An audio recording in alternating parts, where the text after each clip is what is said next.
You're listening to an Airwave Media podcast. Recorded in Chicago, Illinois, with your hosts, Ken, Matt, Neal, and Jeff. This is Triviality. Hello. Welcome to Triviality, the game where a lack of seriousness meets a little bit of knowledge. You're a weirdo. Coming this summer. Jeff? Movie phone? I could do a movie phone would be more like, hello, welcome to Triviality. I think we totally missed the movie phone in our lives, right? I use movie phone. In a world where trivia is important.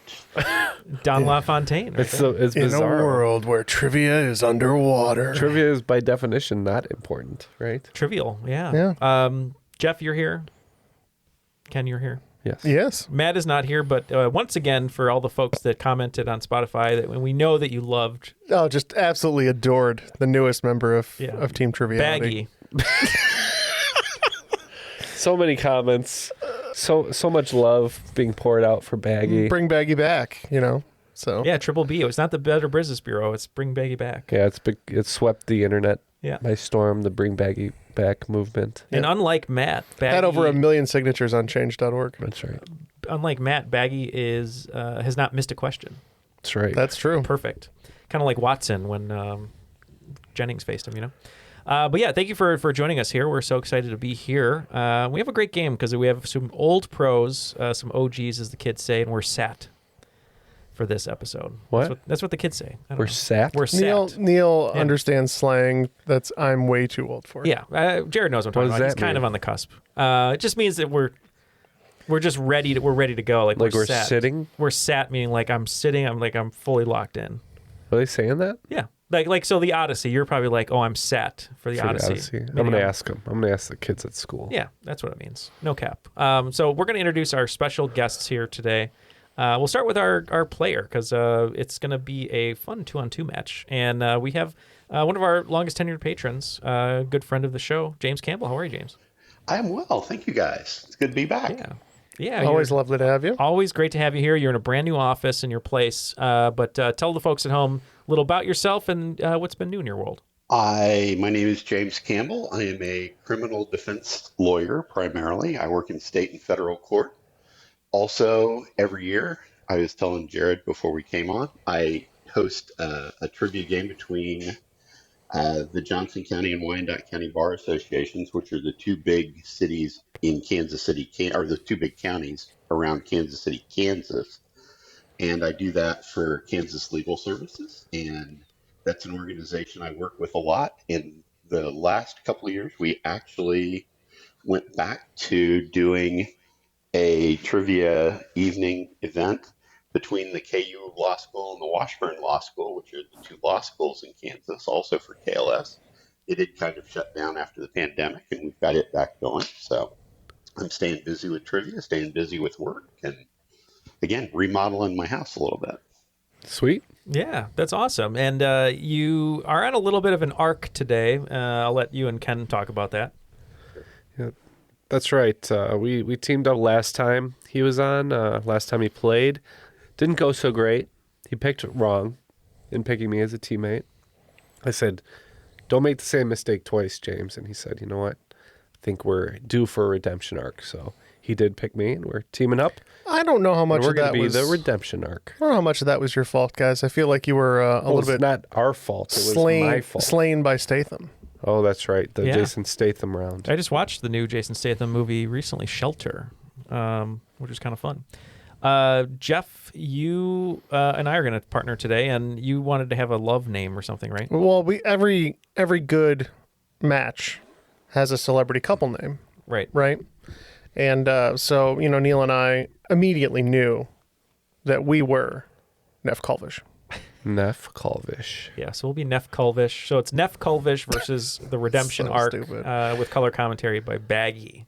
But we need a host for today's game, and it's one of our favorite hosts who's been on multiple times. You'll recognize the name and the voice and probably the questions, perhaps. But we're excited to have Jared with us today. Jared Seale, how are you? I'm good. Thanks for having me again. Hopefully they don't recognize the questions. I don't think I've done any repeats, but we'll see. I just mean like your style, because they're well informed. You know what I mean? But to remind folks at home who you are, who's your daddy, and what does he do? Okay, well, I am Jared. I am a software engineer in Huntsville, Alabama. My dad is retired, newly retired as of about a year ago. Good for your dad. Yeah. He's living life. The last time I was on, my nephew had just been born 2 days prior, so he's now 7 months old, just about. So that's what's one of the newer fun things in my life, to go home and see those guys every now and then. Uncle Jay. Yep. Love it. I say Bunkle for boy uncle. That's my Bunkle. my title. I like that. Now you're going to be hosting today's game. We got a classic game of Triviality here. So we got 2 rounds of 10 questions. A little bit of a swing round, final round, but we have some Why rules. are you telling the rules? I was going to say, we have a rules read for this. I don't know why I'm doing it. All right, let's pass it off. Let's pass the buck to somebody else.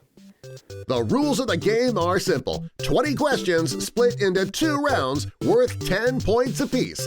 At halftime, there'll be a special swing round designed by this week's host.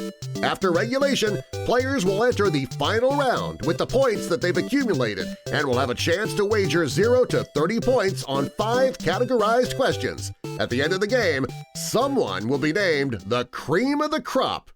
My life is a fairy tale, but the author is German. The cream rises to the top. All right, now we know how it's done.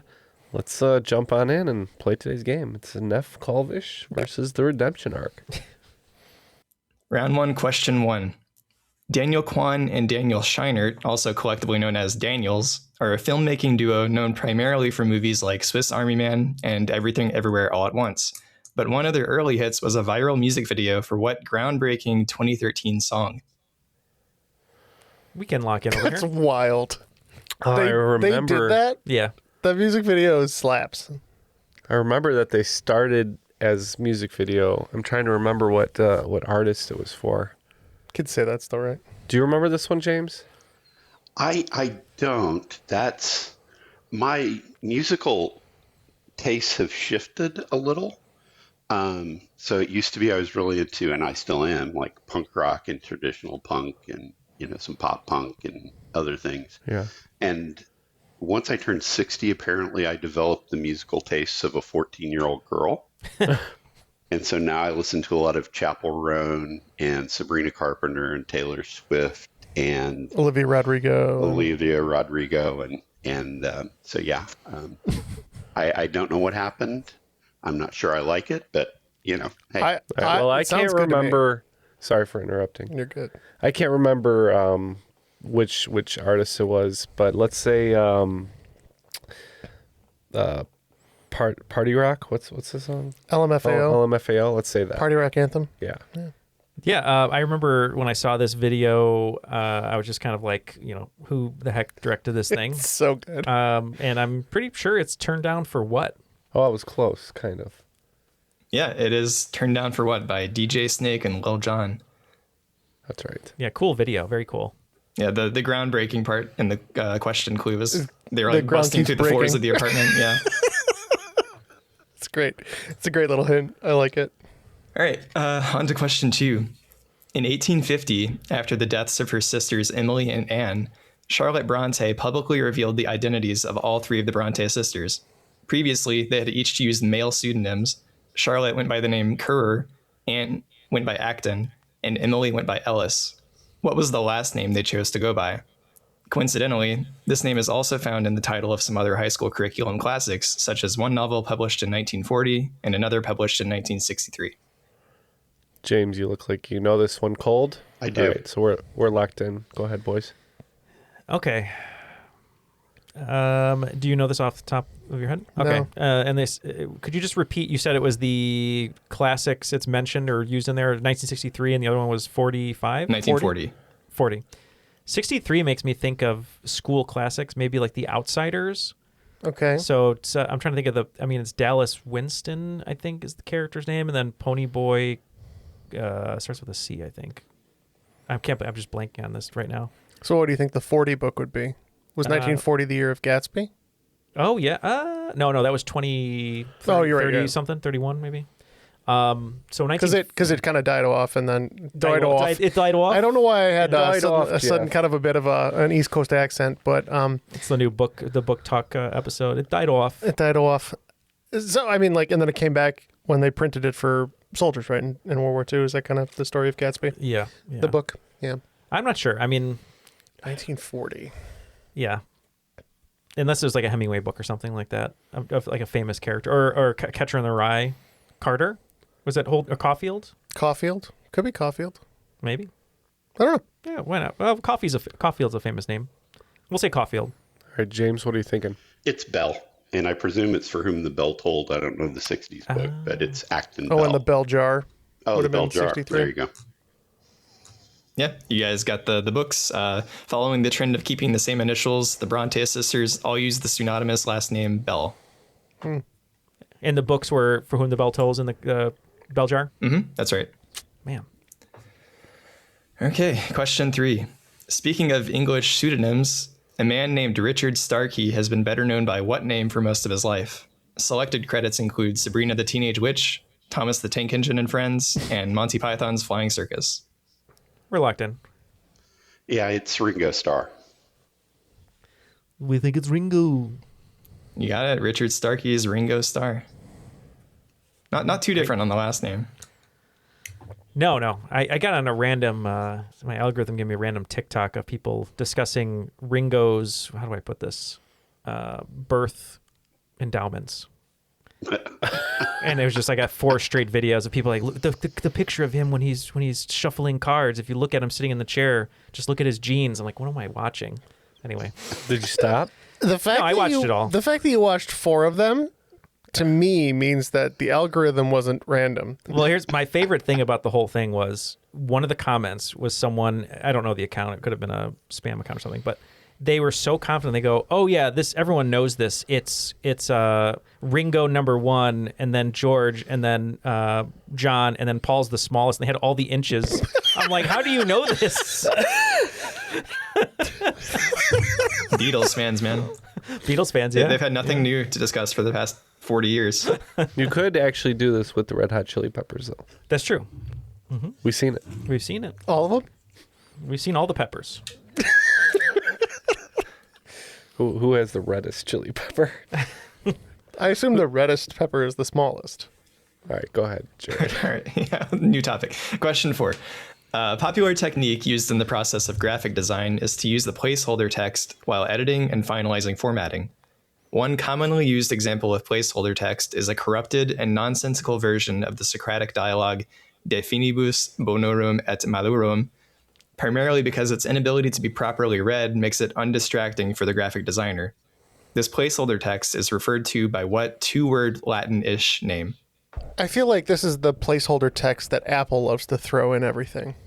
Oh, like this thing? And it starts, I think it's like lorem ipsum something. That text. Okay, yeah. I know what you're talking about. It's like lorem ipsum, blah, blah, blah. There's like a whole like dialogue, right? Yeah, right. But I think it's like I looked it up once and I was like, what the hell is this? Yeah, let's go with it. Okay, we're going to lock in with Silly Cicero. There you go. Okay, one team got it. It's lorem ipsum. Wow. Not as cool as Never Neff heard of that. Colvish, though. I'm surprised you never noticed that, because like every time you launch like an Apple thing, like it'll be the placeholder in like Keynote, it'll be the placeholder in like a bunch of Apple apps. It's one of those things that once you know about it, you start noticing it everywhere.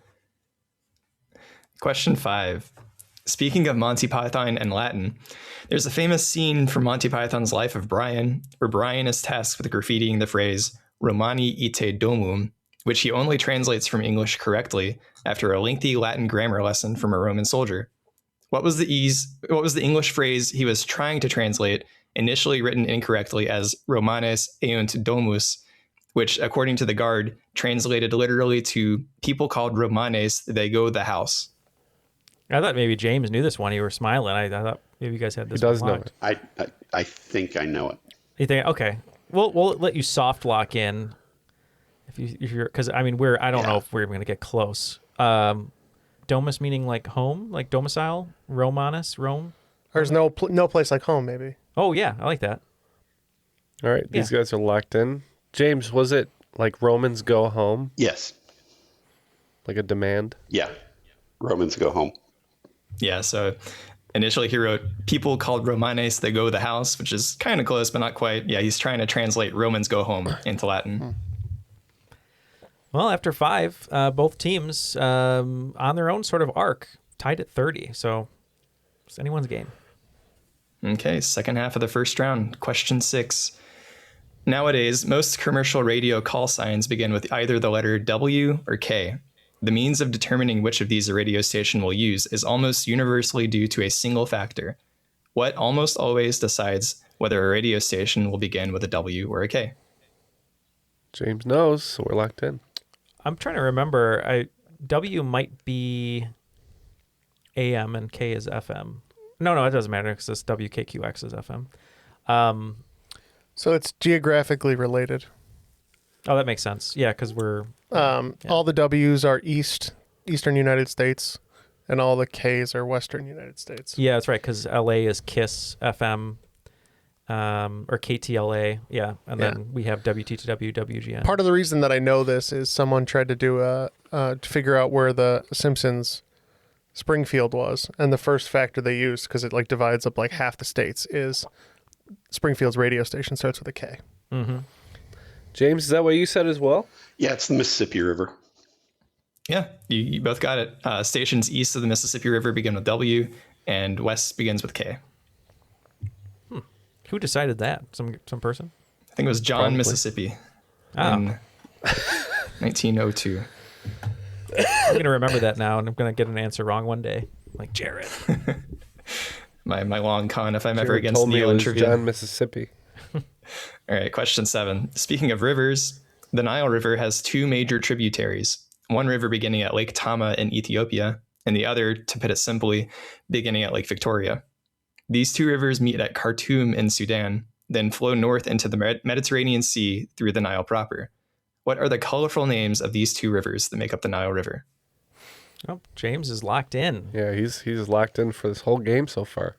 All right, Jeff, take off your pants. Tell us what you got. My pants are already off, Neal. That's true. Now we know how he measures up to Ringo. Ringo's not the only star, if you know what I mean. So one of them is the White Nile. Okay. I remember thinking that was a cool band name. And then is the other one the Blue Nile? The White Nile and the Blue Nile. Well, Blue Nile is a engagement ring company. Maybe that's where they get the name from. Maybe. I think maybe we should just go with White Nile and Blue Nile. I'm pretty sure White Nile is correct. But. Okay. James, what'd you have? Was one of these actually the Danube, though? No, it's the White Nile and the Blue Nile. Okay. I believe the Danube's in Europe. Oh, well. What do I know? Nothing. Yeah, points for both teams. The river originating in Ethiopia is the Blue Nile, and the river flowing from Lake Victoria is the White Nile. Creative. James, was your paint color here inspired by the Blue Nile? No, actually, it's because my trim's like all gray, and I didn't want to have them repaint the trim. It's not like I did this, so it was more kind of Civil War inspired. Oh, nice. Question 8.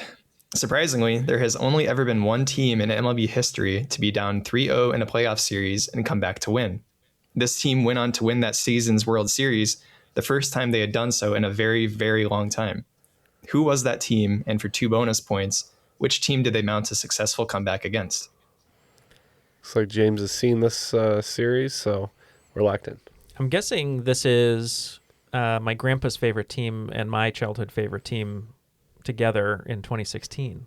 Because weren't the Cubs down 3-0 to the Cleveland Indians at the time, now Guardians? Boy, I don't remember. It could be. And then they wouldn't have won. It's either them or the Red Sox. I mean, who else would have not won in a very, very long time? That would Cleveland didn't win in a long time. That's true. Yeah, and they still haven't. Yeah. Well, then, yeah, that kind of nixes that one since they still haven't. Well, no, I think the question though just meant like the Cubs wouldn't have won in a long time. So Yeah. I was gonna say it's either them or the Red Sox. I'm wondering like if mounted a comeback is something, but I think Jared just likes the word mount. Yeah. Let's go. We'll go. Confirmed. We'll go Cleveland and Chicago. Okay, James, so what do you have? it was the Red Sox came back against the Yankees. It was that Peters Yankees against Pedro and Johnny Damon and all those guys that were on the Red Sox, and that was the first time the Red Sox won. Yeah, I believe the Cubs Cleveland series was pretty neck and neck the whole time. Was it tied? Yeah, I couldn't remember. I just knew they came back. Yeah. Well, that's okay. I think it was 3-1 at one point, so it was kind of close to being a 3-0 thing. But yeah, James is completely right. It's the 2004 Boston Red Sox coming back to win against the ALCS against the New York Yankees. Yeah, was that the Kurt Schilling bloody ankle? That was the bloody sock, and then also when they had the bench clearing brawl and like Pedro Martinez pushed down Don Zimmer. That was all in that same series too. That's right. I was hoping the phrasing of the question would bait one of you Chicago boys into saying the Cubs 2016. So mission accomplished. Oh, consider us baited. Yep. I mean, now I'm going to talk about John, Mississippi. All right. Quick one for question 9. What annual award named after Antoinette Perry dates back to 1947, a year after Antoinette's death? We're locked in. Neal, is this the Tony? This is the Tony. James, is that what we had as well? I have to admit, I am embarrassed by the fact that I was way older than I should have been when I found out that stood for Antoinette Perry and not Theater of New York. But yeah, it's the Tony. That's a good way of thinking of it, though. I mean, that's I never heard that before. I only found this out, a month or two ago whenever I wrote this question. But yeah, it's the Tony Award is named after Antoinette Perry. We all make mistakes. I've made many on this show. Let's make one more before the round is through. Yeah, Jared? Well, this might be a good opportunity for that because it's mental math time. Oh. And I'm going to time you too. So no. When I finish reading the question, I'm going to give you 10 seconds to come up with an answer that you must independently lock in. No calculator? Nope. No cheating here. Okay. Each player will give their answer, and whoever's closest to the correct answer will get the points for their team. Does that all make sense? Everyone you on board? Asshole. I don't want to do this. You can tap out if you want and just leave James right, to the Sharks. All right, here's the question, and I'll start the timer when I finish the question. Released in 2006, Tool's 10,000 Days is their 4th album, and it refers to the amount of time that singer Maynard James Keenan's mother spent paralyzed. As specific as you can get, how many years is 10,000 days? Go.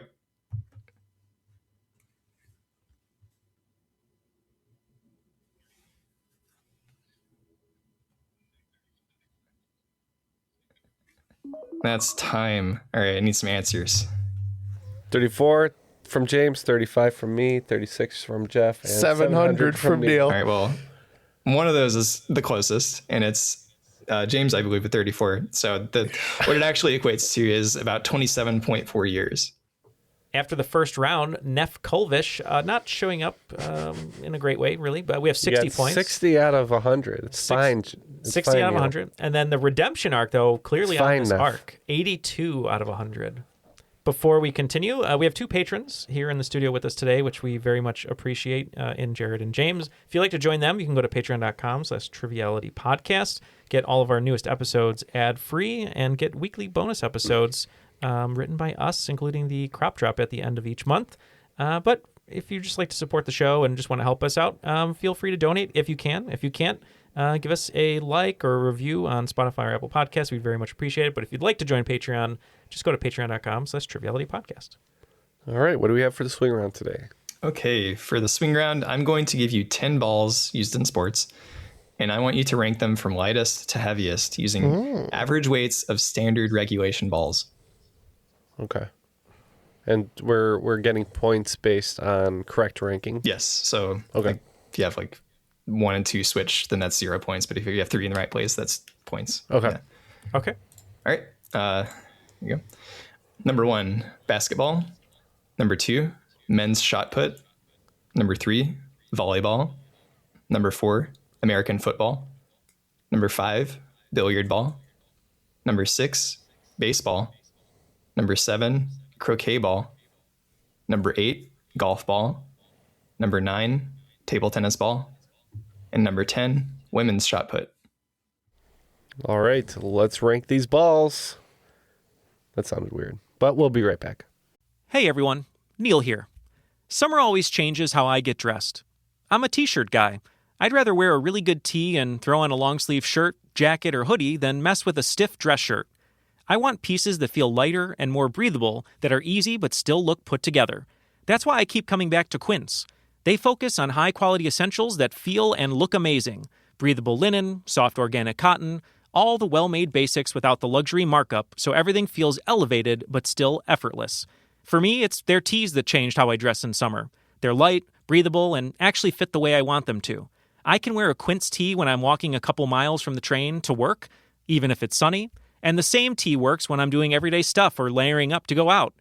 Their European linen pants and shirts are also an easy warm weather upgrade to add to your rotation, starting at just $34. Their tees are soft and easy to wear, and their lightweight cotton sweaters are perfect for cooler summer nights. Everything at Quince is priced 50 to 80% less than similar brands because they work directly with ethical factories and cut out the middlemen, so you're paying for quality, not brand markup. And Quince goes way beyond clothing. Custom upholstered sofas, ceramic cookware, premium bedding. It's the kind of brand you end up recommending to everyone for everything. Elevate your summer wardrobe. Go to quince.com/triviality for free shipping on your order and 365-day returns. Now available in Canada, too. That's QUINCE.com/triviality for free shipping and 365-day returns.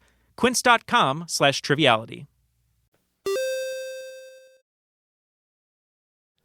All right, we are back and ready to rank these balls in hopefully the correct order from lightest to heaviest.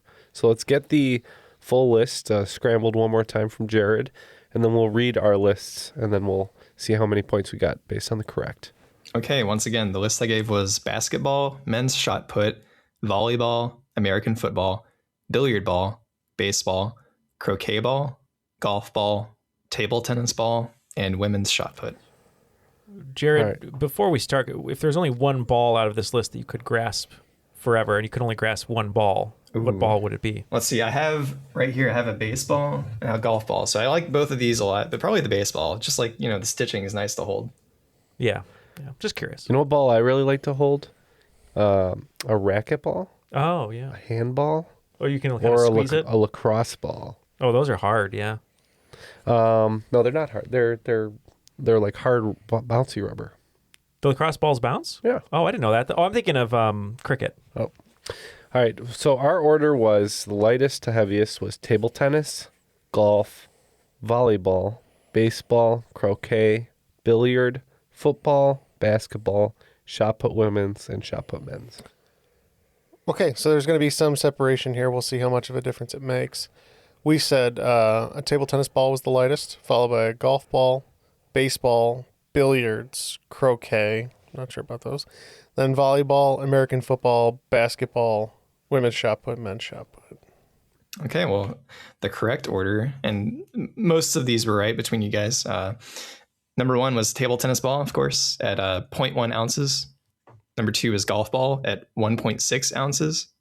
Number 3 is a baseball at 5.1 ounces. Number 4 is a billiard ball at 5.8 ounces. Number 5 is a volleyball at 9.5 ounces. Number 6 is the American football at 14.5 ounces. Number 7 is a croquet ball at exactly 1 pound or 16 ounces. Number 8 is a basketball at 22 ounces. Number 9 is the women's shot put, which is 140 ounces. And number 10 is the men's shot put at 256 ounces or 16 pounds. All right, so we kind of bookended there, but we got 5 of those right for 25 points. All right, and we got 7 of those right for Jeff. 35. So we have 95, and Redemption Arc is going to have 107. All right, very good. Let's move on to round 2. All right, close game going into round 2. Let's see what happens. Question 1. In 1814, the poem Defense of Fort McHenry was written. The poet's brother-in-law noticed that the words fit nicely to the melody of John Stafford Smith's The Anacreontic song, and after pairing them up, it soon became what well-known tune, traditionally sung in the key of B flat major. Looks like we're all locked in here. Yeah, wasn't the original Star Spangled Banner about a fort? Yeah, I believe so. Is it this fort? I mean, unless you know of other places that contain ramparts, but... Yeah, that's true. All right, well, we're going to say the Star Spangled Banner. We agree, right, James? Oh, absolutely, yeah. Yep. And that's right. It's the Star Spangled Banner. Which, for those of you international listeners, that is the anthem of the United States of America. Francis Scott Key. All right. Question 2. Earning a reputation for one of the most inhospitable regions in the world due to its remoteness, difficulty of traversal, total lack of roads, and dangerous environment, the Darien Gap is a region that spans an isthmus on which lies the border of what two countries? This one I have no idea about, James. Reluctant. Man, I've heard of the Darien Gap. It's like Central America. It's a land bridge that connects two larger land bodies. Gotcha. I'm just So it probably is then in Central America, yeah? Yeah, I would guess. Although Darien does not sound particularly like... Well, I mean, when he started the Spanish question, I went right to Mongolia. But there's no isthmus there. There's an isthmus between the Black Sea and the Caspian Sea that's like Azerbaijan and Armenia and Georgia. Well, I'm just going to leave it to your best guess there, James. So whatever you think is the wisest guess. I'm going to guess Azerbaijan and Georgia. Okay. I think this is Ken's favorite isthmus to shout loudly in an 80s hard rock / Panama and Colombia. This is if you tried to drive from like the entire West Coast. I wanted to one time. I was and as it's crazy. Panama, that's why it's an English name, correct? Possibly, I'm not sure. But I know I wanted to drive from like Alaska all the way down the West Coast through Mexico and all the way down to the tip of Tierra del Fuego. But there's like this like stubborn 60-mile impassable stretch of wilderness in the middle called the Darien Gap. Okay. Jared, is that right? That's totally right. Yeah, it's Panama and Colombia. I knew I'd heard it, but I was just trying to find an isthmus.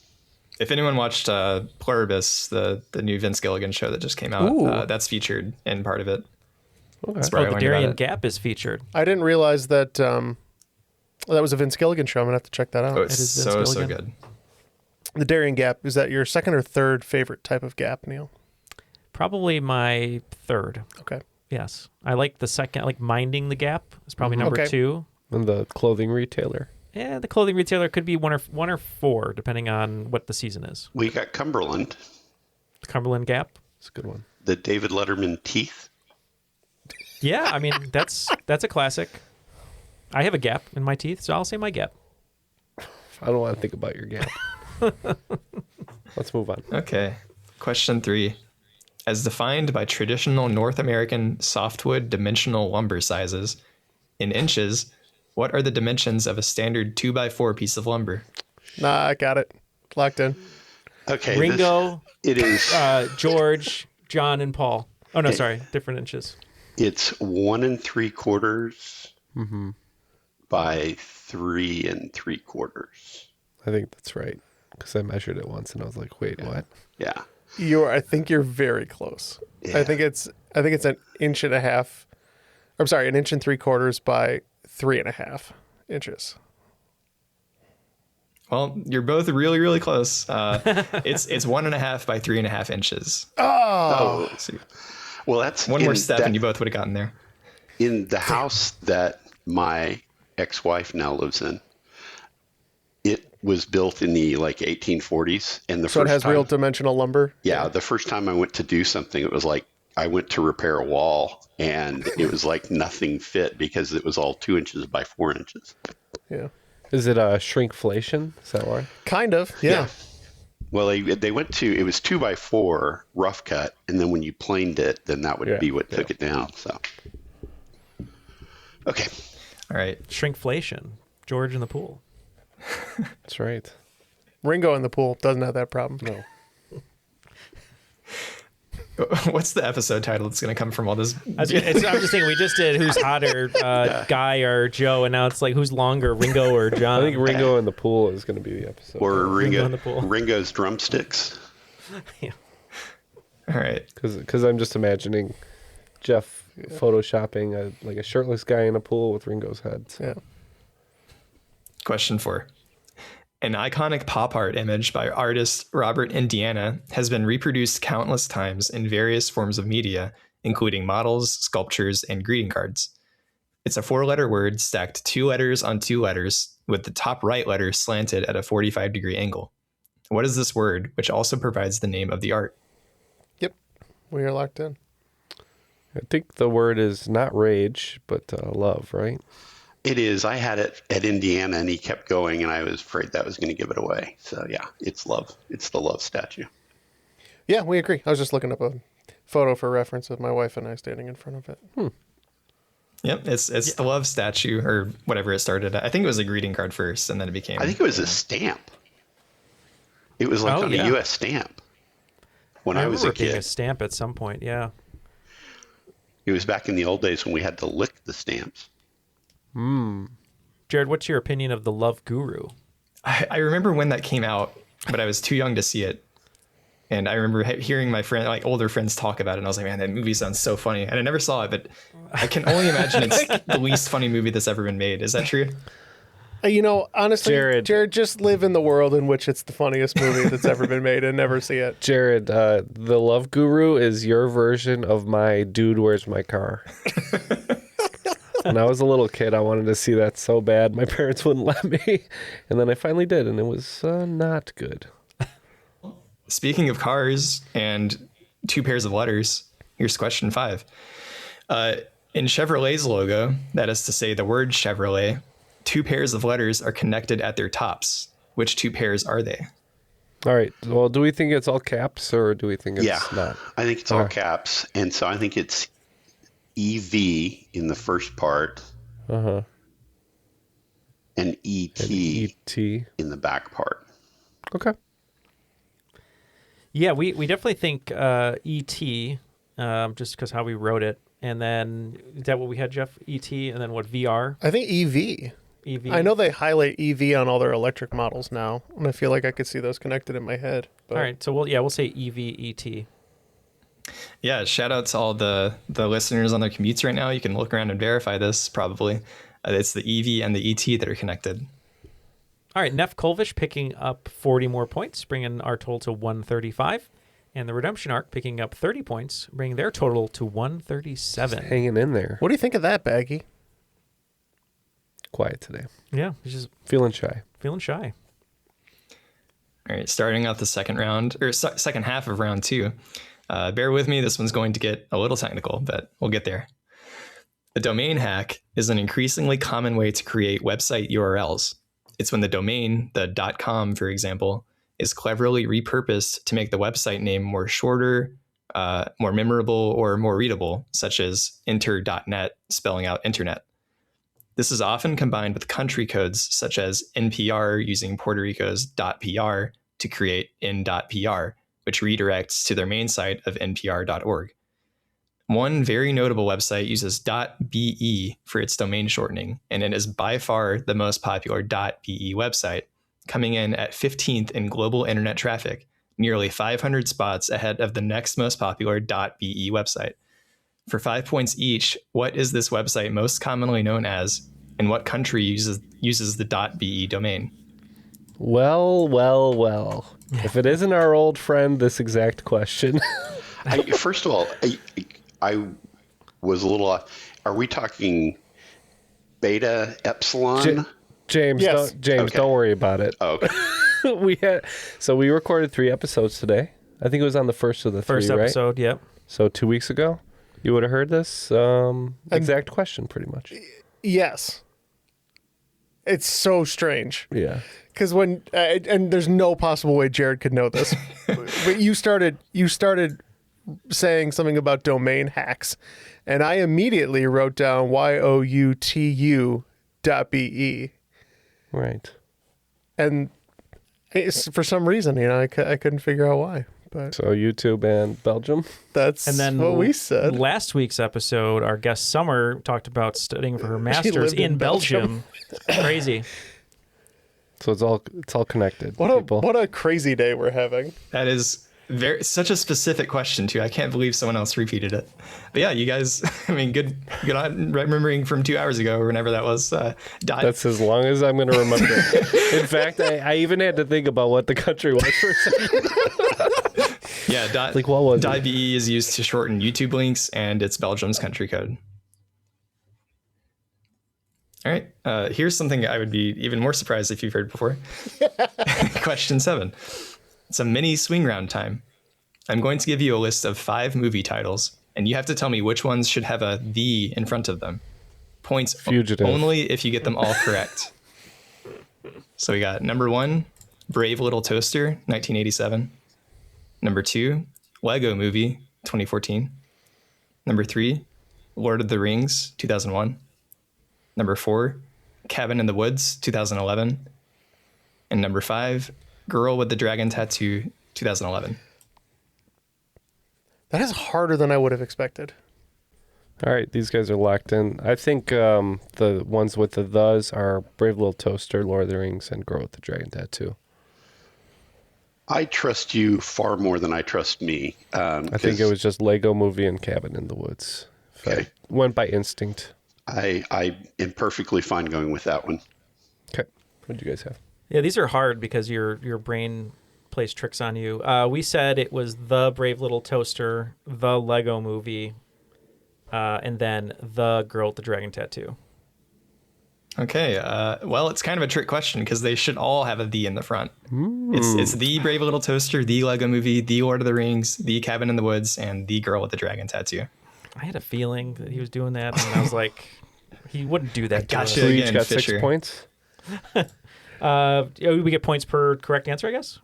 I said points only if you get them all correct, but Oh, yeah. if you So guys no want to points. give yourself... No, we No, don't. No. I'm I'm not going to be too stingy with the points over Not here. after I missed The Lord of the Rings, The Fellowship of the Ring. All right. To the I'm Furious. The Fast and the Furious. I think that's actually the title, right? Yes. Mm-hmm. And then Fast and Furious is number 4. Yeah, that would have been a good No addition doubt. to this question. Yeah. Maybe next time. Question 8. Stump the Schwab was a trivia game show that aired from 2004 to 2006 and featured contestants attempting to defeat the titular Howie Schwab at what specific branch of trivia? We're locked in. Both teams. James, enlighten me. Oh, it's ESPN. It's sports trivia. Oh. Yeah, our friends at Benchwarmers had Schwab on very early on, like a recording, like a cameo That's thing where awesome. they asked trivia questions. Yeah, so we said sports. Yep, sports trivia. Howie Schwab was ESPN's first statistician, and he definitely knew ball. We did. I used to watch that. I only discovered it a couple years ago. It's really a bunch of episodes are up on YouTube. It's a really fun watch. If you go back and watch, one of my all-time favorite ESPN things was Cheap Seats with the I don't remember Sklar that. brothers. Oh, And- the Sklar book. Now I know who you're talking about. Yeah. And they would have all these random videos and just, commentate over them. And it's absolutely hilarious. Question 9. What we in North America know as a crossing guard is known in countries such as the UK, Ireland, and Australia as what, due to the shape of their equipment? Yeah. I thought we were done talking about the shape of British equipment. No, we're done talking about the size of British equipment. Oh. Shape is a whole nother ball game. We are locked in. All right, are we talking about a stop sign here? Well, They have the same Octaguards. stop sign?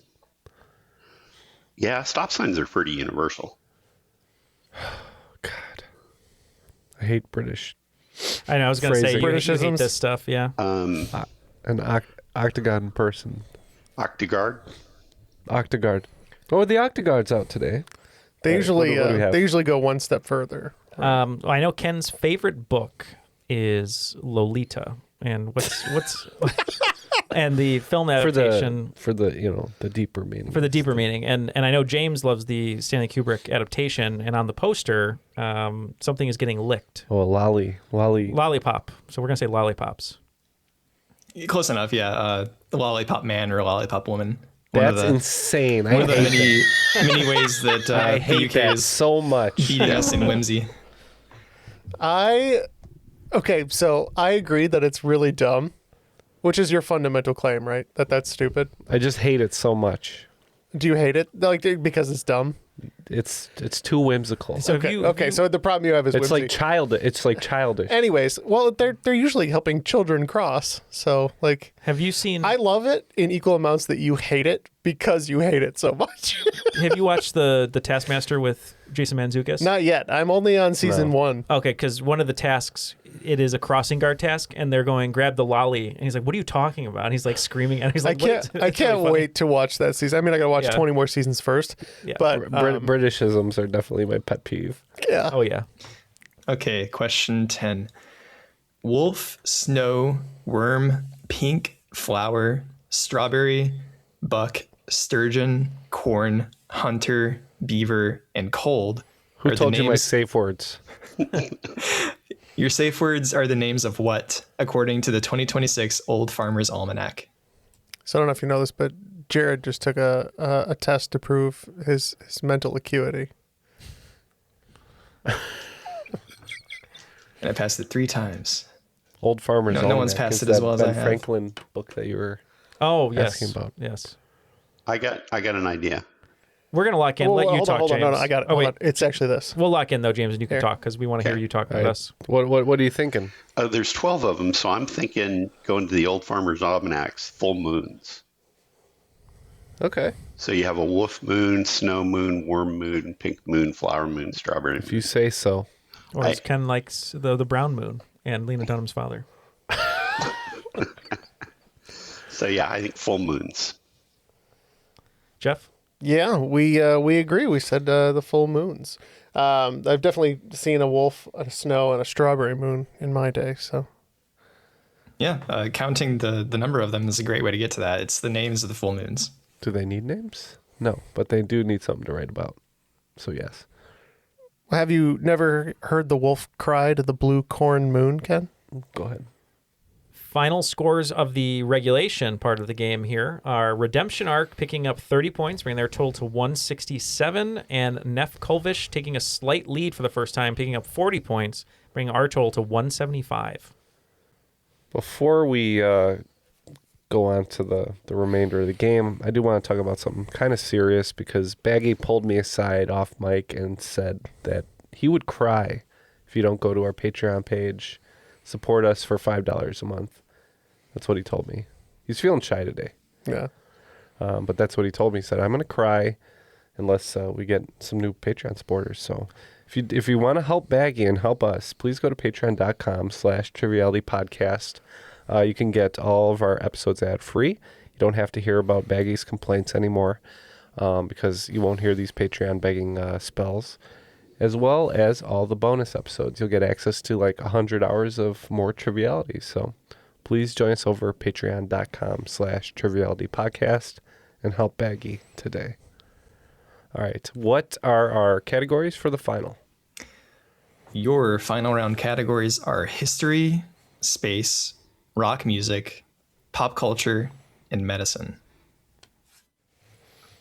All the wagers are locked in, and just for the listeners at home, the Redemption Arc are going 20s for every category, and then here at Neff Kolvish, we will give our individual wagers as the questions come in. Okay, question 1 in history. I'm going to read you a snippet of a famous 1937 radio broadcast with 3 words omitted. Points if you can tell me what those 3 words are. So the broadcast went, and oh, it's the flames climbing 400 or 500 feet into the sky, and it's a terrific crash, ladies and gentlemen. The smoke, and it's flames now, and the frame is crashing to the ground, not quite to the mooring mast. Blank, blank, blank, and all the passengers screaming around here. All right, question 2 in space. The International Space Station is operated in partnership between Europe's ESA and 4 other countries' space agencies. Name those 4 countries. Question 3 in rock music. The rock/metal band Alter Bridge formed in 2004 after lead guitarist Mark Tremonti, bassist Brian Marshall, and drummer Scott Phillips' old band became inactive the year prior. Their previous band has since reunited on 2 separate occasions. What's that band? Question 4 in pop culture. Unfortunately, I made the mistake of re-listening to Fall Out Boy's 2023 rendition of We Didn't Start the Fire a couple days ago. But in doing so, I noticed that in the lyrics, they make reference to two kings, one of which was involved in a civil rights saga in 1991, the other a nickname for certain someone who shot to international fame in early 2020. Who are these two individuals? And finally, question 5 in medicine. NSAIDs are commonly found over-the-counter medications, most often used for pain management, headaches, blood clot prevention, fevers, and several other purposes. What does NSAID stand for? Man. This is a question tailored to Neal. And Jeff. But yeah, they're both in pain a lot. I think we have NSAIDs in us right now. Yeah, there's usually an NSAID inside me. Well, we'll be back after we think about these answers and find out who will be today's cream of the crop. This episode is brought to you by Accenture. When your advertising operations fall out of sync, everything else follows. Spotify and Accenture are working together to reinvent the rhythm of ad sales, using automation, analytics, and smarter workflows to simplify campaign delivery and access better data across the business. The result? Less time spent on operations, more time connecting brands with the moments and fandoms that matter most. Learn more at accenture.com/Spotify. We are back. All the answers are locked in. Hopefully we'll rack up some points, but somebody's got to win. Somebody's got to lose. Let's find out. Go ahead, run the questions back to us. All right. For question 1 in history, I read you a snippet from a radio broadcast, and it omitted 3 words. And what were the 3 words you came up with? We said, "Oh, the humanity" for 20 points. Oh, feeling much better about our answer. For 20 points, we said, "Oh, the humanity."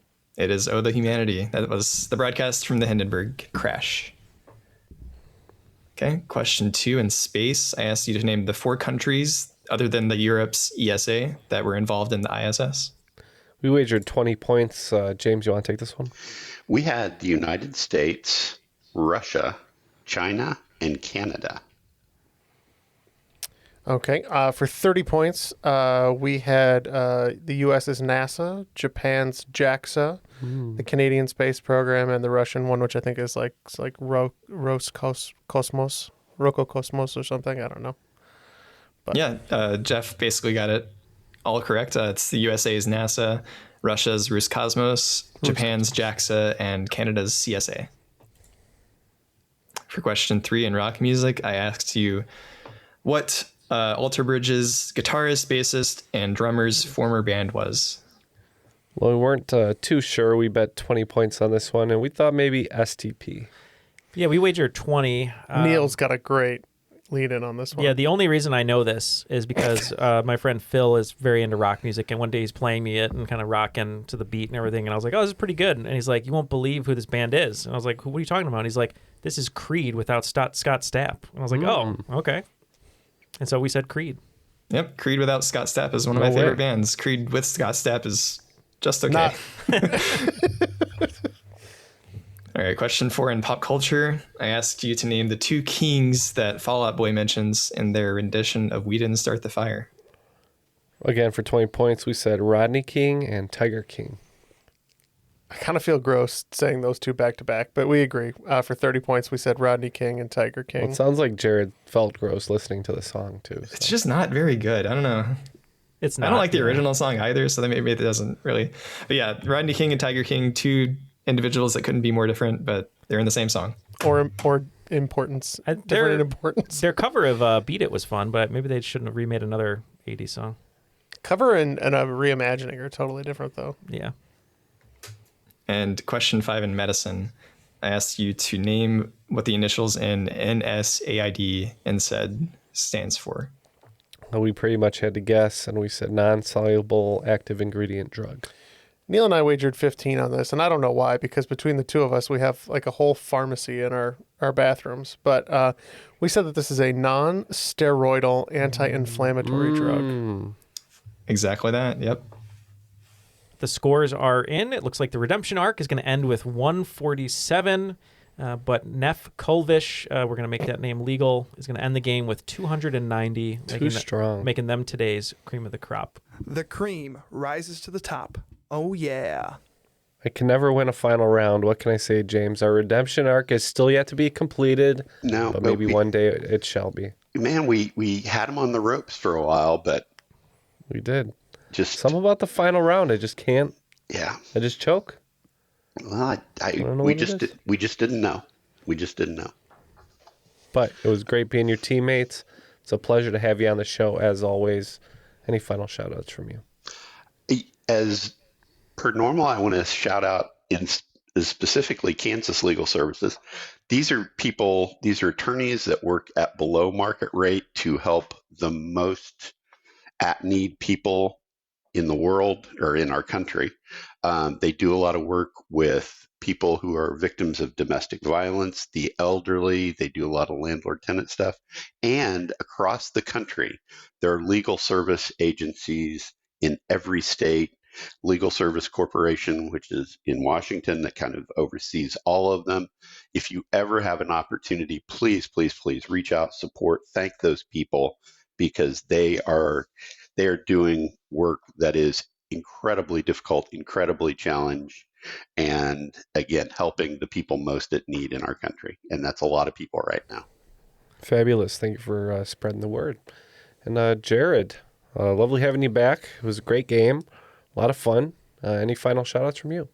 Yeah, just a shout out to all the moms out there here on Mother's Day. That's right. I got to call mine right after this. Great, important work out there. So, especially my mom. She's one of them. One of my favorites. Definitely one of the best moms out there. She's one of your favorite moms? That's good. Right after my mom. Yeah, let's not rank moms. Big shout out to Ken's mom. Let's not be ranking moms here on the podcast. Well, we're going to... Triviality podcast noted for not ranking moms. Like, don't rank moms like we rank the Beatles. Well, jeez. Neal pulling up the picture right at the last minute of Ringo Starr's package. But we're going to close up the podcast right now. Lastly, we got to thank Airwave Media. They're our network. Check out other great shows, such as, Jeff? Oh, you put me on the spot. How about The Human Upgrade? Which Ringo Starr clearly has had. We've got the Razumov Files. The Ringo Moff Files. And what about, we're going to stick with some spy stuff. We're going to say Spycast from the International Spy Museum. I spy something pretty big on Ringo. Well, that'll be it for today. Once again, airwavemedia.com. Go there and check out other great shows. Well, signing off today for James, Jared, Baggy, Jeff, and Neal, I am Ken, and that was Triviality.